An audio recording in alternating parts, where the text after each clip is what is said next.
نؤمن به ونتوكل عليه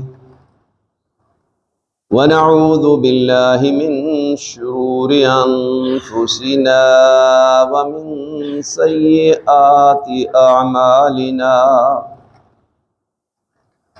من يهده الله فلا مضل له ومن يضلل فلا هادي له وأشهد أن لا إله إلا الله وأشهد أن محمدا عبده ورسوله يا أيها الذين آمنوا اتقوا الله حق تقاته ولا تموتن إلا وأنتم مسلمون يا أيها الناس اتقوا ربكم الذي خلقكم من نفس واحدة وخلق منها زوجها وبث منهما رجالا كثيرا ونساء واتقوا الله الذي تساءلون به والأرحام إن الله كان عليكم رقيبا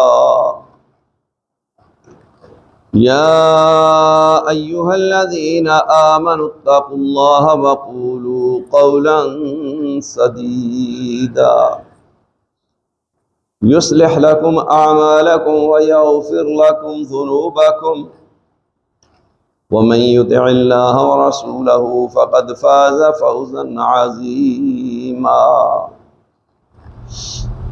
أما بعد فإن أصدق الحديث كتاب الله وأحسن الهدي هدي محمد صلى الله عليه وسلم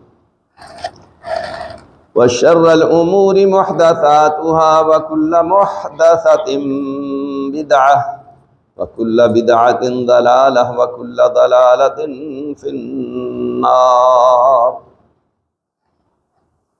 فأعوذ بالله السميع العليم من الشيطان الرجيم فهم شركاء في الثلث وقال الله سبحانه وتعالى في مقام آخر لو شئت لاتخذت عليه اجرا۔ میرے بھائیو اور دوستو، قبل اس کے کہ ہم اصل موضوع جو بیان کرنا چاہتے ہیں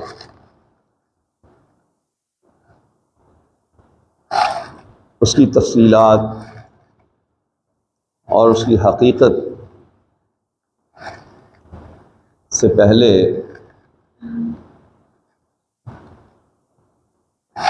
ایک اصولی بات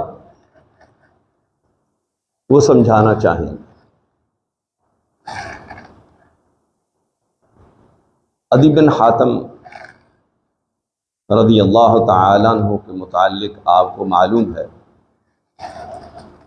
کہ یہ حاتم طائی کے بیٹے تھے۔ ان کی بہن قیدیوں میں نبی صلی اللہ علیہ وآلہ وسلم کے حضور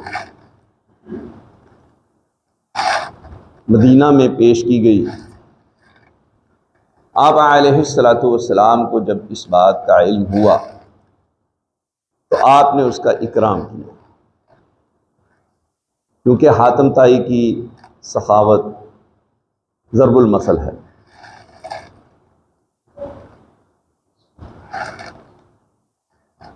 اس نے جب آپ صلی اللہ علیہ وآلہ وسلم کا حسن اخلاق، آپ کی شفقت، محبت اور اکرام کو دیکھا تو بہت زیادہ متاثر ہوئی۔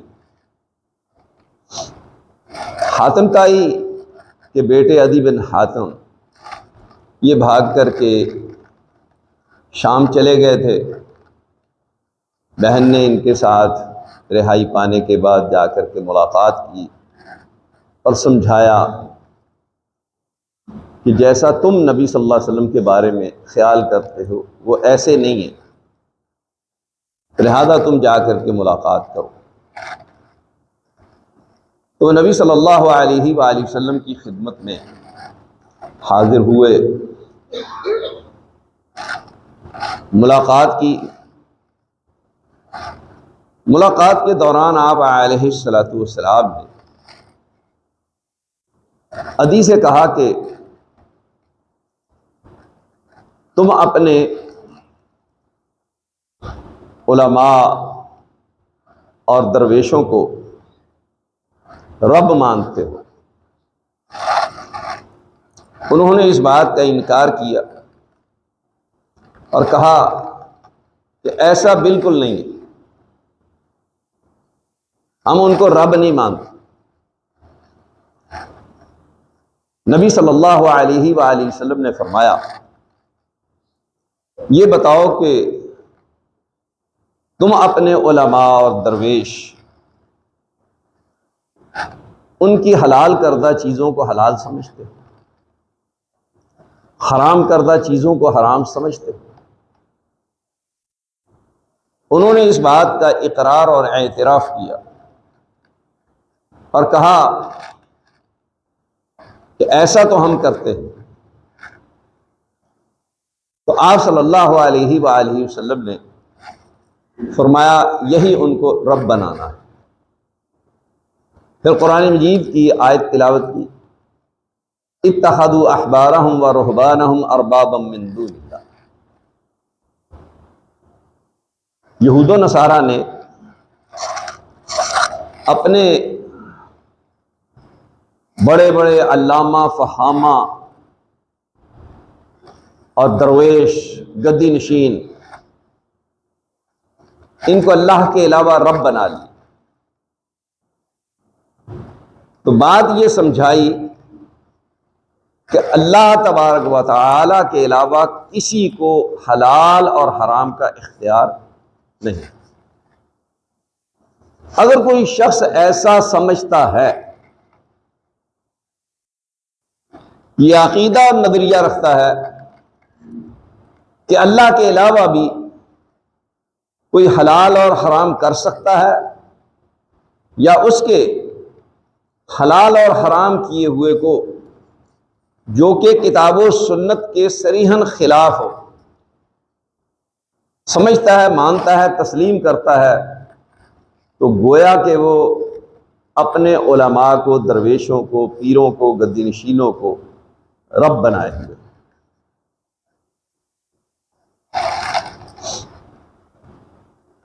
اس حدیث سے یہ بات روزے روشن کی طرح واضح ہوئی کہ کسی چیز کا بھی حکم لگانے سے پہلے اس کی پوری تحقیق کرنی چاہیے، مکمل علم ہونا چاہیے۔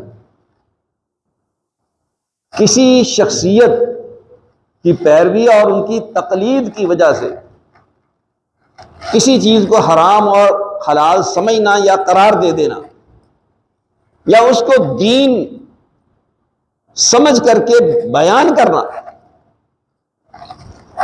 یہ صریحاً ایسی بھاری غلطی ہے جس کی نشاندہی رسول اللہ صلی اللہ علیہ وآلہ وسلم نے عدی کے سامنے کی۔ یہ ضرورت اس لیے پیش آئی کہ آج کل ڈاکٹر اسرار صاحب کا ایک کلپ بہت زیادہ سوشل میڈیا پر وائرل ہو رہا ہے، اور ہمیں بھی بہت سارے لوگ یہ کلپ بھیج رہے ہیں اور اس کے متعلق سوال کر رہے ہیں، گو کہ ہم اپنے واٹس ایپ گروپ البینہ خواتین و حضرات دونوں میں اس کی خوب وضاحت کر چکے ہیں، لیکن پھر بھی پرسنل میں لوگ یہ کلپ بھیج کر کے وضاحت طلب کر رہے ہیں۔ آج بھی ایک ہمارے مسجد کے نمازی، انہوں نے یہ کلپ بھیجا اور مقصد ان کا یہی ہے کہ جی اس کی وضاحت ہونی چاہیے۔ ڈاکٹر صاحب اپنے جوش خطابت میں اور مخصوص انداز میں زمین کا سود بیان کر رہے ہیں، اور بیان کرتے ہوئے یہ فرما رہے ہیں کہ زمین بٹائی پر لینا، حصہ پر لینا، جسے مزارعت کہا جاتا ہے، یا ٹھیکہ پر لینا اور دینا، یہ زمین کا سود ہے۔ اور امام ابو حنیفہ نے اس کو مطلق حرام کہا، چونکہ ڈاکٹر صاحب باضابطہ عالم دین نہیں تھے، انہوں نے ڈاکٹری کے بعد اس لائن کو اختیار کیا اور اپنے مطالعہ کی بنیاد پر، کیونکہ وہ قلبی طور پر، ذہنی طور پر، فکری طور پر حنفی مذہب کی طرف مائل تھے، اور اس کلپ میں تو انہوں نے واشگاف الفاظ میں امام صاحب کی بات کو ہی ذکر کیا ہے، اور جن احادیث کی طرف اشارہ کیا ہے، میرا خیال ہے کہ ان احادیث کو انہوں نے پڑھنے کی زحمت بھی گوارا نہیں۔ یہ تمام تر احادیث صحیح بخاری میں موجود ہیں۔ امام بخاری نے کتاب المزارعہ کے عنوان سے مستقل طور پر کئی ایک ابواب قائم کر کے اس مسئلہ کو خوب واضح کیا اور اس کی حقیقت کو بیان کیا۔ ہم نے آپ کے سامنے قرآن مجید کی 2 آیات تلاوت کی، 2 مختلف مقامات۔ پہلے مقام پر جو سورہ نساء میں ہے، اس میں بیان کیا گیا ہے فہم شرکاء فی الثلث، کہ وہ 1/3 میں شریک ہیں۔ اس سے پتہ چلا کہ شراکت داری کرنا، مزارعت کرنا، یہ فی نفس ہی قرآن مجید کی روح سے جائز ہے، حلال ہے، درست۔ دوسری بات، سورہ کہف کے حوالے سے جو آیت تلاوت کی گئی، لو شئت لاتخذت علیہ اجرا، موسیٰ علیہ السلام نے خضر علیہ السلام سے کہا تھا کہ اگر آپ چاہتے تو یہ دیوار درست کرنے کی مزدوری لے سکتے تھے، تو معلوم ہوا کہ اجرت لینا، اجارہ پر، کرائے پر کسی کو کوئی چیز دینا، یہ بالکل صحیح اور درست ہے۔ اب آئیے ان احادیث کی طرف جن میں منع ہے، پھر وہ احادیث جن میں اس کی اجازت اور رخصت ہے۔ نبی اکرم صلی اللہ علیہ وآلہ وسلم نے ایسی صورت میں زمین بٹائی پر، حصے پر، مزارعت پر دینے سے منع فرمایا کہ زمین میں سے منتخب حصہ، منتخب جگہ مالک کہے کہ اس کی پیداوار میں وصول کروں۔ اب ظاہر بات ہے کہ وہ جن جن مقامات کو اپنے لیے خاص کر رہا ہے، وہاں سے پیداوار زیادہ ہوگی، اور جو مزارع ہے اس کے حصہ میں جو زمین اور جگہ آئے گی، وہاں سے پیداوار کم پیدا ہوگی۔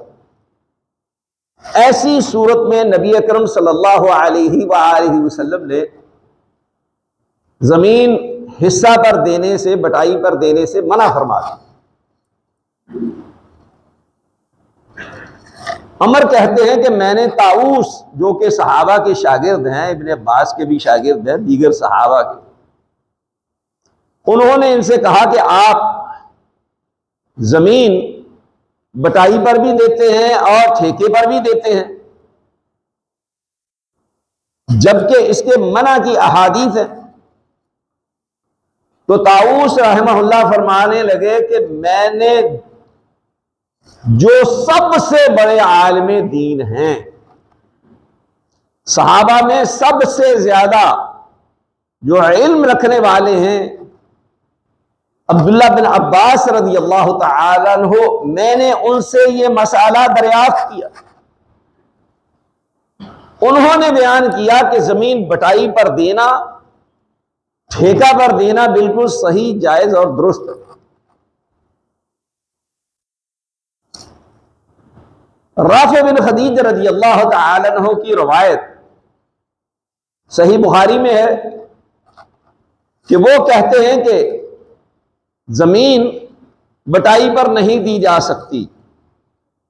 زید بن ثابت رضی اللہ تعالی عنہ اس کی وضاحت فرماتے ہیں، کہتے ہیں کہ میں اس بات کو بخوبی جانتا ہوں، سمجھتا ہوں، مجھے اس کا علم ہے، جہاں رافع بن خدیج رضی اللہ تعالی عنہ سے غلطی ہوئی۔ فرماتے ہیں کہ نبی اکرم صلی اللہ علیہ وآلہ وسلم کے پاس دو انصاری صحابی لڑتے جھگڑتے آئے، اور آ کر کے انہوں نے اپنا معاملہ آپ کے سامنے پیش کیا۔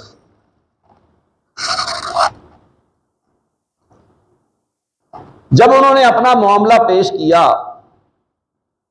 تو نبی صلی اللہ علیہ وآلہ وسلم نے ان کے اس رویہ، ان کے اس اختلاف اور ان کے اس جھگڑا کی بنیاد پر کہا کہ کاش تم ایک دوسرے کو زمین نہ دیتے لیتے۔ وہ فرماتے ہیں کہ نبی صلی اللہ علیہ وآلہ وسلم نے یہ کام کرنے سے منع نہیں کیا، ان کے آپس میں اختلاف کی وجہ سے ان کو کہا کہ کاش تم یہ کام نہ کرتے۔ اس کو ہم یوں سمجھ لیں جیسا کہ شراکت داری سب کے نزدیک بالاتفاق شریعت کے دائرہ کار میں رہتے ہوئے حلال، جائز اور درست ہے،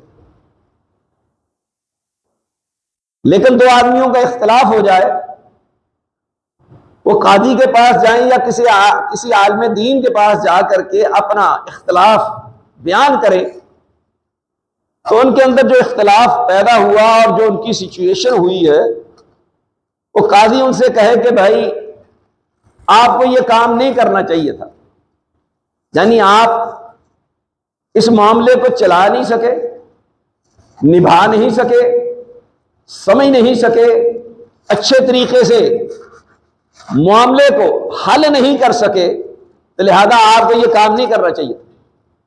اس کا مطلب یہ نہیں ہے کہ وہ منع کر رہے ہیں کہ کسی بھی آدمی کو آپس میں شراکت داری نہیں کرنی چاہیے۔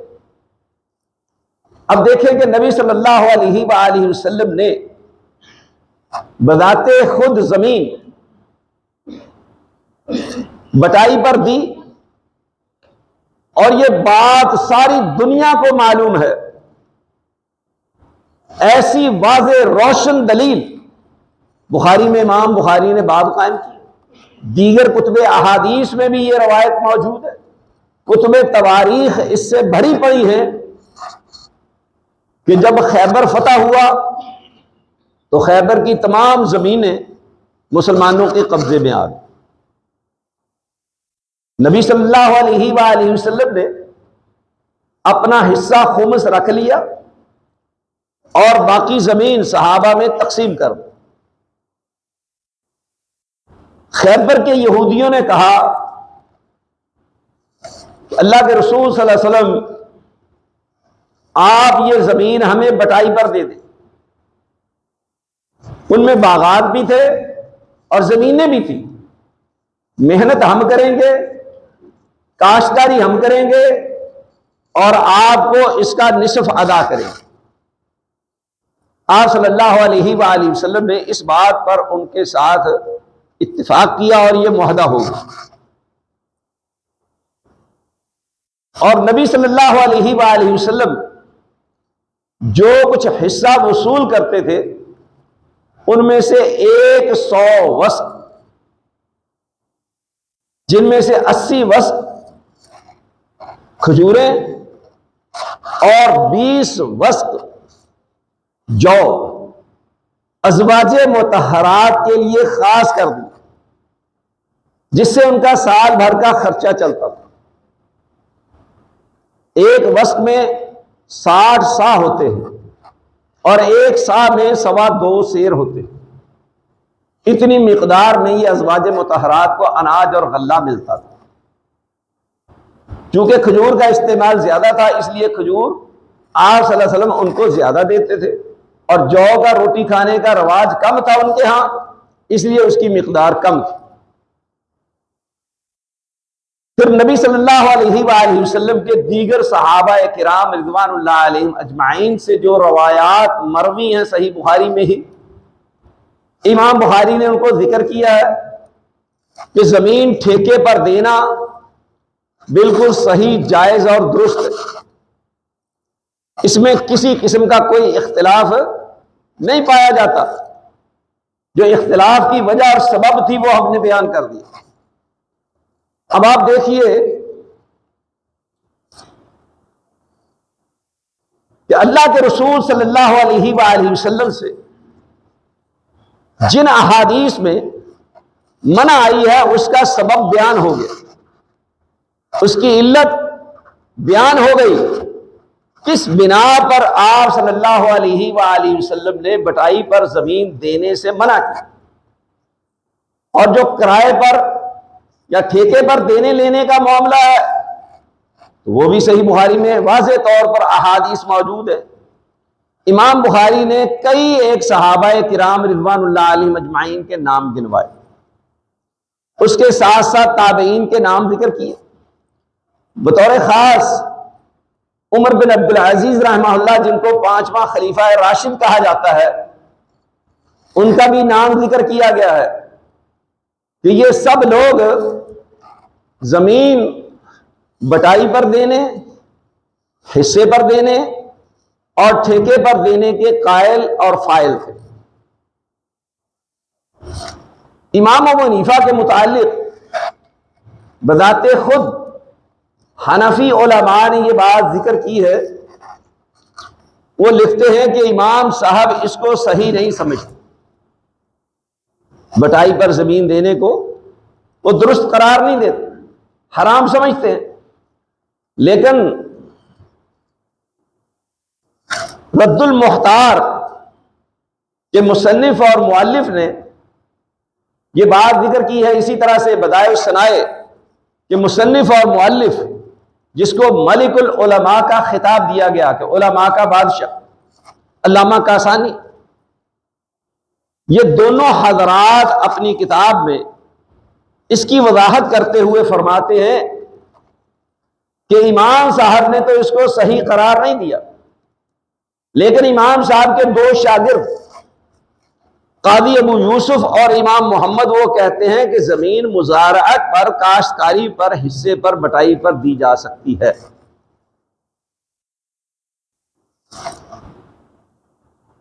علامہ شامی نے اپنے فتاوی شامی میں، جس کا نام رد المختار ہے، در مختار کی شرح یا اس کا حاشیہ، اس میں امام محمد کا قول ذکر کیا۔ وہ فرماتے ہیں کہ انا فارس لہا، میں مزارعت کے مسائل کا شاہ سوار ہوں،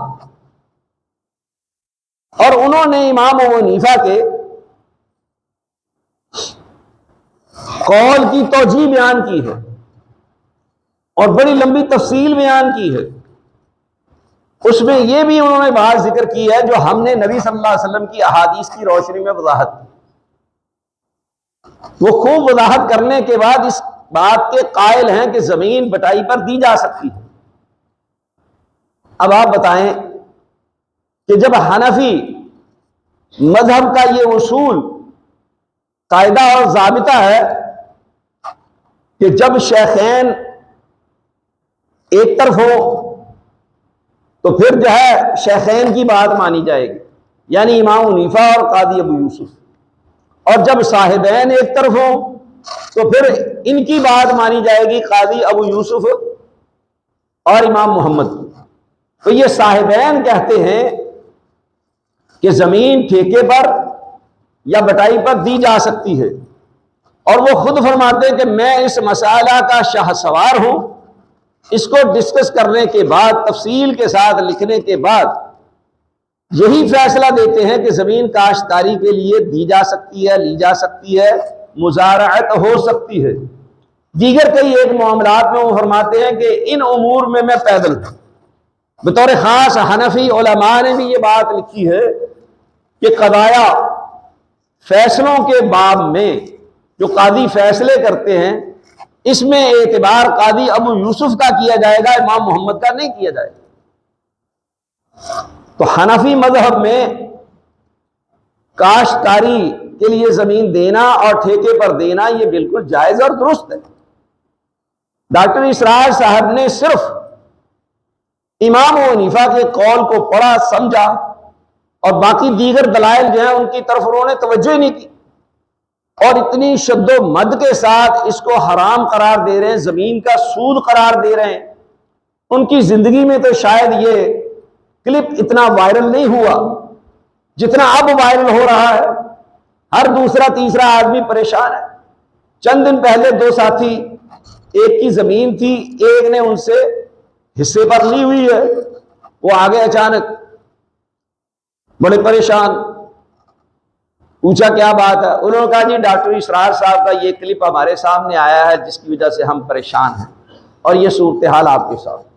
تو لہذا وہ احادیث جس میں نبی صلی اللہ علیہ وآلہ وسلم نے فرمایا کہ جس شخص کی زمین ہے وہ اسے بذات خود کاشت کرے یا پھر اپنی بھائی کو کاشت کے لیے دے دے اور اس سے کچھ وصول نہ کرے، یہ ترغیب کے باب میں ہے.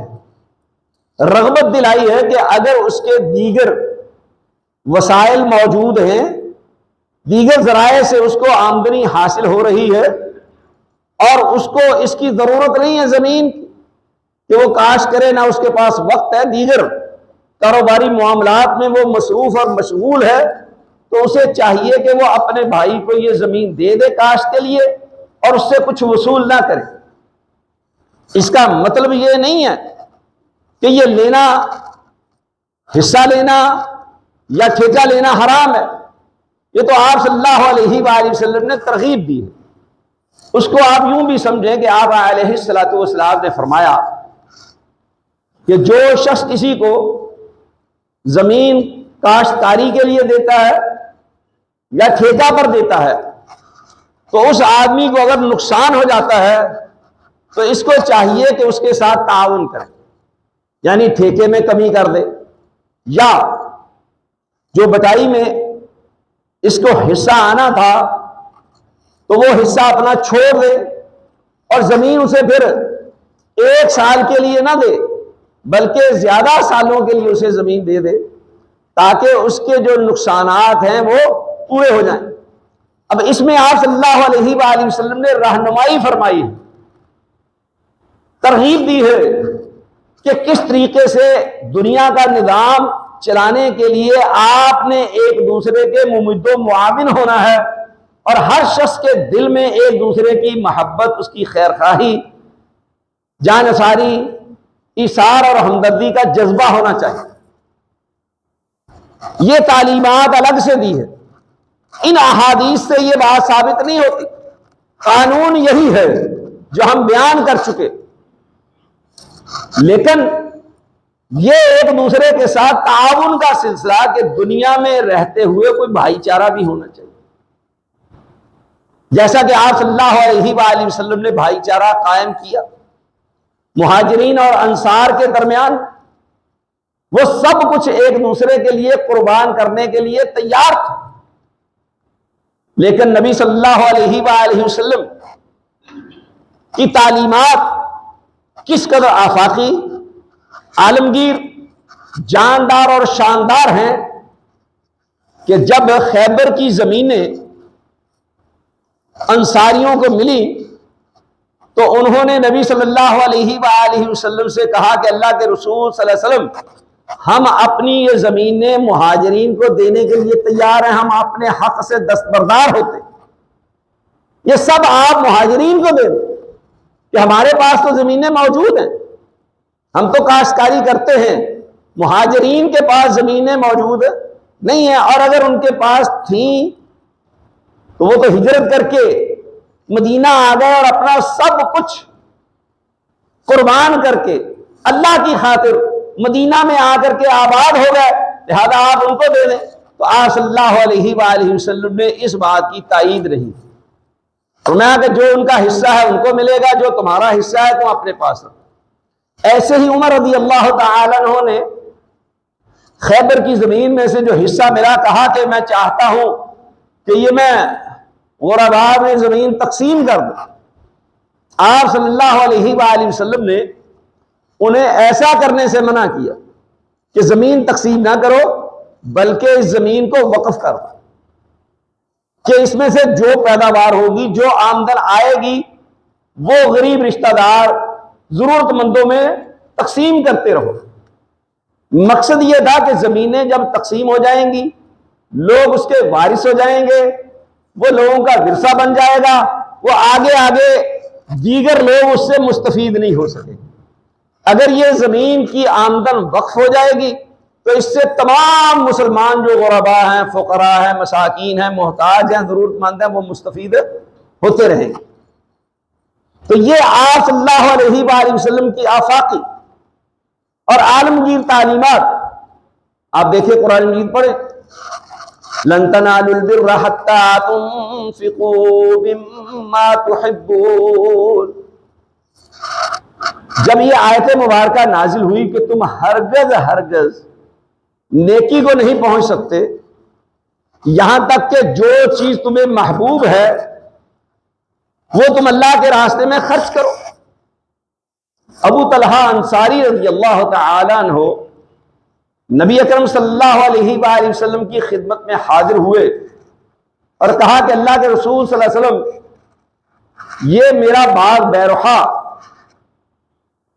آپ کو معلوم ہے کہ مجھے بہت پسند ہے، یہ مدینہ کے وسط میں مسجد نبوی سے بالکل قریب باغ تھا، بڑا ہی قیمتی باغ تھا، اس کے کنویں کا پانی بڑا میٹھا اور ٹھنڈا تھا۔ نبی اکرم صلی اللہ علیہ وآلہ وسلم گاہے بگاہے اس باغ میں جا کر کے کھجوریں کھاتے، پانی پیتے۔ تو انہوں نے کہا کہ یہ باغ مجھے سب سے زیادہ عزیز اور محبوب ہے، تو میں قرآن مجید کی یہ آیت نازل ہونے کے بعد یہ باغ اللہ تبارک و تعالیٰ کے راستے میں صدقہ و خیرات کرتا ہوں۔ آپ علیہ الصلوۃ والسلام نے فرمایا کہ تو نے بڑا ہی فائدے والا سودا کر لیا، بہت فائدے والا سودا ہے۔ تو انہوں نے کہا کہ اللہ کے رسول صلی اللہ علیہ وسلم، آپ اس کو جہاں چاہیں، جس طریقے سے چاہیں استعمال میں لے آئیں، جیسے مرضی اس میں تصرف کرے، میں نے آپ کو اختیار دے دیا، اللہ کے راستے میں نے اس کو صدقہ کر دیا۔ آپ نے تعریف بھی فرمائی، حوصلہ افزائی بھی فرمائی، لیکن ساتھ ہی آپ علیہ الصلوۃ والسلام نے فرمایا کہ تیرے چچا زاد بھائی ہیں، فلاں فلاں تیرے قریبی رشتہ دار ہیں، تو اس باغ کو ان میں تقسیم کر دے۔ اور آپ کو یہ بات معلوم ہونی چاہیے کہ انس بن مالک رضی اللہ تعالی عنہ خادم رسول صلی اللہ علیہ وسلم، یہ ان کے سوتیلے بیٹے تھے، ام سلیم کے حقیقی بیٹے تھے، اور ابو طلحہ ان کے سوتیلے باپ۔ یہ اس بات کو بیان کرتے ہیں اور بیان کرنے کے بعد فرماتے ہیں کہ مجھے اس میں سے کوئی حصہ نہیں ملا، چونکہ ان کی ان کے ساتھ خونی رشتہ داری ابو طلحہ کے ساتھ نہیں تھی، اس اعتبار سے ان کو اس میں سے کوئی حصہ نہیں ملا۔ جن لوگوں کو حصہ ملا ان میں کعب بن مالک بھی شامل تھے۔ تو عرض کرنے کا مقصد کہ اللہ تبارک و تعالی یہ چاہتا ہے کہ لوگ غرباء، فقراء، مساکین کا خیال کریں.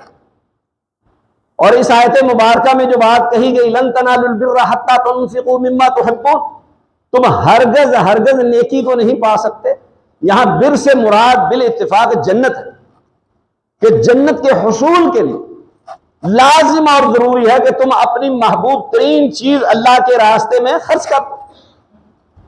عبداللہ بن عمر رضی اللہ تعالیٰ عنہ فرماتے ہیں کہ مجھے اپنی لونڈی سب سے زیادہ عزیز اور محبوب، بڑی شدید اس سے محبت، اس کو اللہ کے لیے آزاد کر دیا.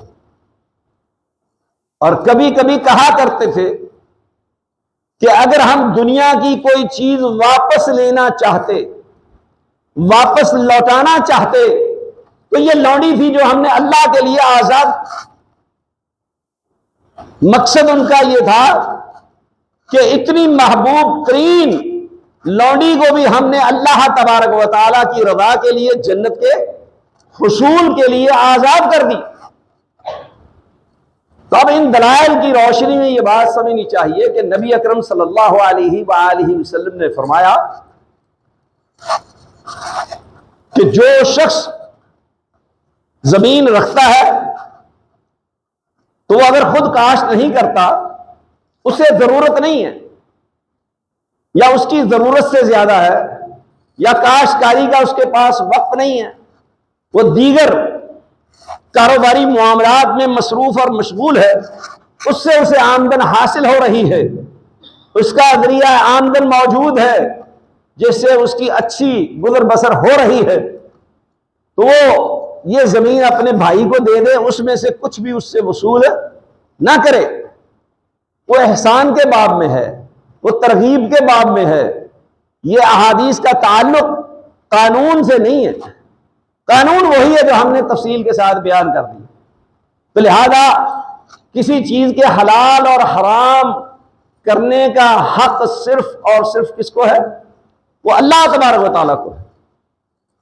نبی اکرم صلی اللہ علیہ وآلہ وسلم اگر کسی چیز کو حرام قرار دیتے ہیں یا حلال قرار دیتے ہیں تو وہ بھی اپنی مرضی سے ایسا نہیں کرتے.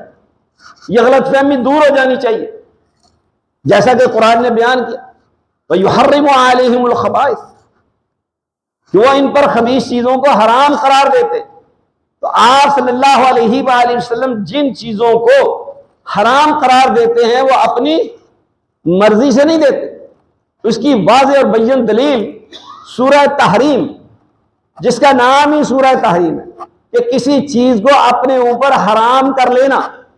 آپ صلی اللہ علیہ وآلہ وسلم کی عادت مبارکہ تھی کہ آپ عصر کی نماز کے بعد اپنی بیوی ہماری ماں ام المومنین زینب رضی اللہ تعالی عنہا کے ہاں جا کر کے شہد پیا کرتے تھے. یہ آپ کا معمول تھا.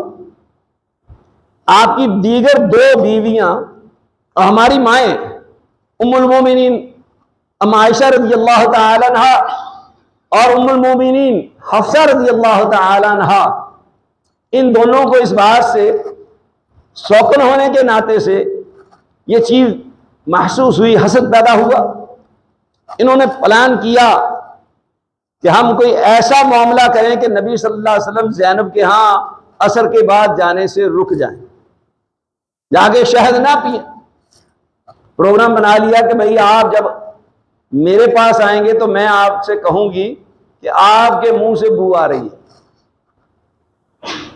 تو آپ پوچھیں گے، کہیں گے کہ کس چیز کی؟ میں نے تو شہد ہی پیا ہے. تو ہم کہہ دیں گے کہ مغافیر ایک بوٹی ہے، مکھی اس پر بیٹھ کر کے اس کا رس نکال کر کے اس نے شہد میں داخل کر دیا، جس کی وجہ سے یہ بو آ رہی. جب نبی اکرم صلی اللہ علیہ وآلہ وسلم شہد پی کر کے ام عائشہ رضی اللہ تعالی عنہا کے گھر میں تشریف لائے تو انہوں نے یہ بات کہہ دی. تو آپ نے فرمایا کہ میں نے تو شہد ہی زینب کے گھر سے پیا. تو انہوں نے کہا کہ لگتا ہے کہ مکھی جو ہے وہ مغافیر کی بوٹی کا رس چوس کر کے لے آئی اور اس نے شہد میں مکس کر دیا. پھر آپ علیہ الصلوۃ والسلام حفصہ رضی اللہ تعالی عنہا کے گھر میں گئے, انہوں نے بھی یہ بات کہہ دی. آپ صلی اللہ علیہ وآلہ وسلم نے وہی بات بیان کی کہ میں نے تو زینب کے گھر سے شہد پیا ہے. انہوں نے کہا کہ لگتا ہے کہ مغافیر کا رس چوس لیا ہے, وہ اس میں مکس ہو گیا, اس کی بو آ رہی. تو یہ بات آپ کو معلوم ہونی چاہیے کہ نبی اکرم صلی اللہ علیہ وآلہ وسلم کو 3 چیزوں سے شدید محبت, ان میں سے ایک خوشبو ہے. خوشبو آپ کو بہت پسند اور بدبو سے آپ کو شدید نفرت تھی, اس لیے آپ پیاز بھی کچا نہیں کھاتے تھے.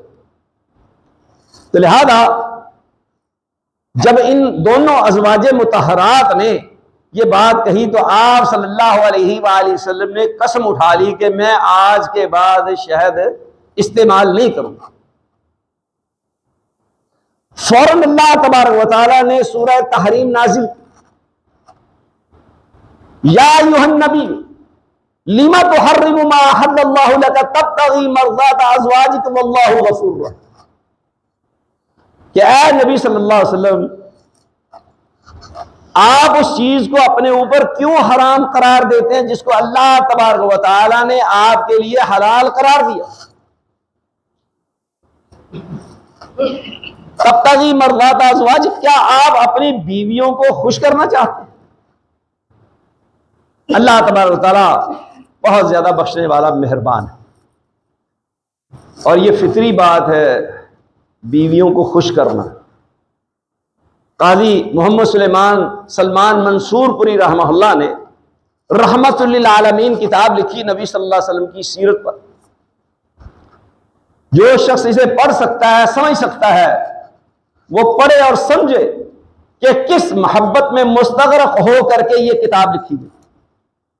نبی صلی اللہ علیہ وسلم کے اوصاف حمیدہ بیان کرتے ہوئے اس آیت مبارکہ کے اس جملہ کہ تبتغی مرضات ازواج, فرماتے ہیں کہ نبی صلی اللہ علیہ وآلہ وسلم کی یہ خوبی تھی, آپ کا یہ وصف تھا کہ آپ صلی اللہ علیہ وسلم اپنی بیویوں کو خوش رکھتے تھے. تو لہذا بیویوں کو خوش رکھنا یہ نبی صلی اللہ علیہ وسلم کی سنت ہے, آپ کا طریقہ ہے, آپ کی تعلیم ہے. آپ علیہ الصلوۃ والسلام نے فرمایا خیرکم خیرکم لأہلہ, تم میں سب سے بہترین وہ شخص ہے جو اپنے اہل خانہ کے حق میں سب سے بہترین. وَأَنَا خَيْرُكُمْ لِأَهْلِي, اور میں تم سب سے زیادہ اپنے اہل خانہ کے حق میں بہتر ہوں. مثالی کردار ادا کر کے امت کے سامنے مثال پیش کی آپ صلی اللہ علیہ وسلم. باہر صورت بات یہ ہو رہی تھی کہ نبی کو بھی کسی چیز کو اپنی طرف سے حلال یا حرام کرنے کا اختیار نہیں. جب یہ بات آپ کو سمجھ آ جائے گی تو پھر وہ بات جو ہم نے شروع میں عدی بن حاتم رضی اللہ تعالی عنہ کی روایت کے حوالے سے بیان کی کہ اگر کوئی شخص کسی بھی پیر, کسی بھی مولوی, کسی بھی امام, کسی بھی شخص کی حلال کو حلال سمجھتا ہے, اس کے حرام کو حرام سمجھتا ہے, تو وہ اسے اللہ کے علاوہ رب بنائے. اتخذوا احبارهم ورهبانهم اربابا من دون اللہ, اس کی تفسیر ہم شروع میں بیان کر چکے. تو عرض کرنے کا مقصد یہ ہے کہ ڈاکٹر اسرار صاحب کا جو کلپ ہے وہ حقیقت پر مبنی نہیں ہے. حنفی مذہب کے اعتبار سے بھی, کتاب و سنت کی روشنی میں بھی یہ ان کی بات سراسر غلط ہے. کاشتکاری پر زمین دینا, بٹائی پر زمین دینا, حصہ وصول کرنا اور ٹھیکے پر زمین دینا, ٹھیکہ وصول کرنا کتاب و سنت کی روشنی میں بالکل حلال, جائز اور درست ہے. الحمدللہ علی ذالک. اللہ تبارک و تعالیٰ مجھے اور آپ کو حق بات کو سمجھنے کی اور سمجھ کر کے اس کے مطابق زندگی گزارنے کی توفیق عطا فرمائے. وآخر دعوانا الحمدللہ.